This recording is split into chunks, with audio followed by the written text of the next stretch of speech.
यह विशुद्ध राजनीति हो रही है, राज्यपाल के पद का राजनीतिकरण हो गया है, या पद को लेकर राजनीति हो रही है? सुकेश, तो सबसे पहले तो संदीप, गुरु प्रकाश ने कहा कि पत्रकारों को सवाल उठाने का अधिकार है, तो उनके अभिनंदन के साथ शुरू कर रहा हूं कि पत्रकारों को सवाल उठाने का अधिकार है। गवर्नर और स्पीकर दो कॉन्स्टिट्यूशनल पोजीशन है। हाँ। संदीप, और जो इन्फेसेज किया गया था कभी, मैं देख रहा था कि सिलेक्शन अपॉइंटमेंट ऑफ गवर्नर्स की जब बात हुई, जब देश आजाद हुआ था उस वक्त की, तो नेहरू, सरदार पटेल, के मुंशी, अंबेडकर, इन तमाम लोगों के बीच एक अच्छी बहस हुई कि क्या बेस्ट तरीका हो सकता है गवर्नर्स के सिलेक्शन का। सोच बड़ी अच्छी थी। अब यह आयरनी है कि पहला दुरुपयोग 356 का नेहरू जी के कार्यकाल में ही हो गया। वो लेफ्ट की सरकार केरल में गिरा दी गई। आगे बढ़ते जाइए, इंदिरा गांधी का काल आया तो वो उरोज पे था, 356 का दुरुपयोग होने लगा और गवर्नर पॉलिटिकल मास्टर्स की तरह इस्तेमाल होने लगे। हाल के दिनों में आपने देखा होगा स्पीकर्स भी यही काम कर रहे हैं। पहले 356, आपने ठीक कहा कि पहले 356 लगाया जाता था, इसलिए उसकी गिनती हो गई, जिसका हवाला प्रधानमंत्री ने दिया कि 90 बार तो आप सरकार गिरा चुके हैं, आप हमें बताएंगे। और चूंकि आपने कह दिया इसलिए बहुत डिटेल में जाने की जरूरत नहीं है, अब 356 लगाने की जरूरत नहीं है। तो कहीं आप रिकॉर्ड में नहीं है कि आपने सरकार गिराई। आप कह सकते हैं आपने ये सरकार खरीदी, आपने अपनी सरकार बनाई। और तुर्रा यह है कि पॉलिटिकल पार्टियां चाहे कोई भी हो, 2005 का बूटा सिंह का, जहां के मैं और गुरु प्रकाश दोनों हैं, बूटा सिंह गवर्नर थे, उन्होंने असेंबली डिसॉल्व कर दी, मामला कोर्ट में गया, तब तक इलेक्शन कमीशन ने चुनाव की घोषणा कर दी थी। मामला कोर्ट में गया और कॉन्स्टिट्यूशन बेंच ने यह कहा कि राज्यपाल का उद्देश्य एक दल को सरकार बनाने से रोकना था।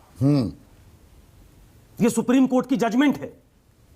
उस समय के प्रधानमंत्री मनमोहन सिंह ने कहा था, मैंने डेट खंगाला है, शायद मई में, कि विधायकों की खरीद फरोख्त जो हो रही थी उसको रोकने के लिए असेंबली डिसॉल्व की गई।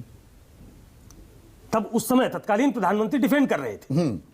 यह पॉलिटिकल चलन है, यह कहना कि तो हम हमारे गलतियों से सीखने के बजाय उनको ढाल बना रहे हैं कि पहले भी तो वो अब हो रहा है तो क्या हो गया। नहीं, हम वो गवर्नर जो आज बन रहे हैं वो अपने पॉलिटिकल मास्टर्स की सुनने को तैयार हैं और उसको बेहतर तरीके से कहें कि वही लोग गवर्नर बनाए जा रहे हैं जो अपने पॉलिटिकल मास्टर्स की सुनेंगे। एक संवैधानिक पद है, बहुत आदर के साथ, लेकिन यह बात अंडरलाइन करना जरूरी है कि गवर्नर वही लोग बन रहे हैं जो अपने पॉलिटिकल मास्टर्स की सुनेंगे, क्योंकि गवर्नर का पद, स्पीकर का पद, यह इंपॉर्टेंट पद है। इसके जरिए सरकार गिरेगी, बनेगी, यह सब कुछ तय होता है।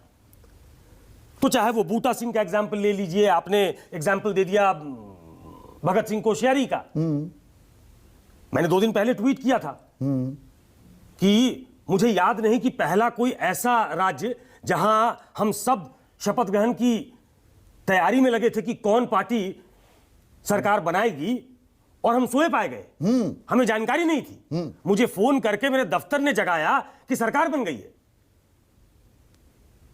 तो यह स्थिति है। लोकतंत्र के लिए इसके मायने क्या है? एक और एग्जांपल, हाँ, रमेश बैस अभी महाराष्ट्र के गवर्नर बनाए गए।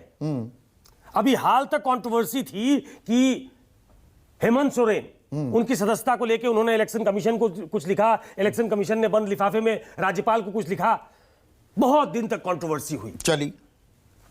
गवर्नर फिर से पिक्चर में थे, धनखड़ साहब लगातार पिक्चर में थे।